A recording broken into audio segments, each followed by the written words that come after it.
Hello, I'm JD Marr, Vice President of Community Development at K12 Solar. I'm here to tell you about a fast approaching deadline with PG&E, which will have a major impact on most nonprofits and businesses that are considering switching to clean solar energy. Well, it's happening at the end of this month, March 31st. PG&E is limiting access to their A6 rate schedule, which is by far the best rate schedule for most solar customers. Now, in order to get grandfathered into this rate, you'll have to send a certified letter to PG&E, and they'll have to receive it by March 31st.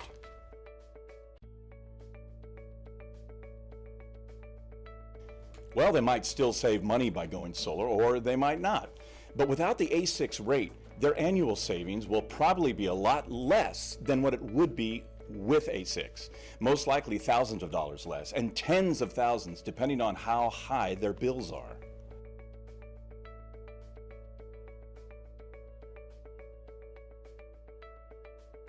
Okay, so on your PG&E electricity bill, you'll typically see two major kinds of charges. One is for consumption, which is the actual amount of electricity you consume. The other is called a demand charge, and demand charges are basically penalties for any spikes in electricity usage. For example, when you're running the air conditioner on a really hot day. Yes, they do. For most customers whose bills we've analyzed, demand charges make up between 25 and 40% of their bill. Now, when you go solar, the A6 rate actually saves you money in two ways. First, it eliminates your demand charges entirely. No more steep penalties when you turn on the air conditioner.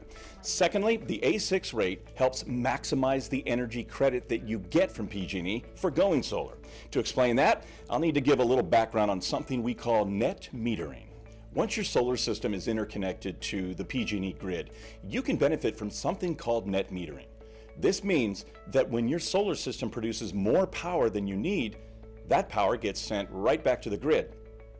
This makes your electric meter spin backwards, and PG&E gives you credit for that power that you export. PG&E also has something called time of use pricing, which means that electricity is worth different amounts at different times of day. Electricity is the most valuable during these peak times in the afternoon. And that's when buildings tend to use the most power. Now, fortunately, this is also when the sun is out, so this is when your solar system produces the most. At night, when your solar system isn't producing as much, you can use your PG&E credits to buy back electricity. When you get to buy back power at a much lower price, off-peak rate. The A6 rate really lets you take advantage of net metering and the time of use pricing. Let's take a look at the different rates that most commercial customers would be on. All right, here's another way to look at it. Most medium-sized customers are currently on the A10 rate. As you'll see highlighted in yellow, during peak times, your electricity is worth 55 cents per kilowatt hour when you're on A6, while it's only worth 21 cents per kilowatt hour when you're on A10. Remember that your solar system is producing the most during the peak times in the afternoon. So this is when you get to export electricity to PG&E. When you switch to A6, you get to export energy at over twice the price. So PG&E is giving you 2 kilowatt hour credits for every 1 kilowatt hour that you export. A6 really lets you take advantage of the sell high, buy low concept. Then we can also take a look at the other part here that's highlighted in yellow. On the A10 rate, you have to pay this steep demand charge of $17.84 per kilowatt. As we mentioned earlier, these demand charges typically account for 25 to 40% of your bill. But with the A6 rate, you completely eliminate your demand charges. Okay, let's summarize the A6 rate. 1, it maximizes the net metering credit that PG&E gives you for exporting energy. And 2, it eliminates your demand charges. Yes, that's exactly it. The biggest factor in determining a solar system's price is its size. The smaller the solar system, the lower the price. Now, the A6 rate lets you build a smaller solar system and still zero out your PG&E bill. So if you switch to the A6 rate before the deadline, you can build a smaller solar system at a lower cost and see a lot more savings every year. Look, it's amazing how valuable this A6 rate is to anyone who's thinking of going solar.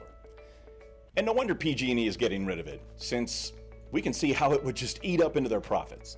For those of you who are watching, remember that if you're just thinking of going solar, the deadline to switch to the A6 rate is fast approaching. PG&E will have to receive your request via certified letter by Friday, March 31st. There's a simple form that we can even help you fill out, and then we can even mail it in for you. Contact anyone from our K-12 Solar team today, and we can help you beat PG&E's deadline and make that switch to A6. Hey, do it. Even if you have the slightest inclination to go green. Here's how you can contact us at K-12 Solar.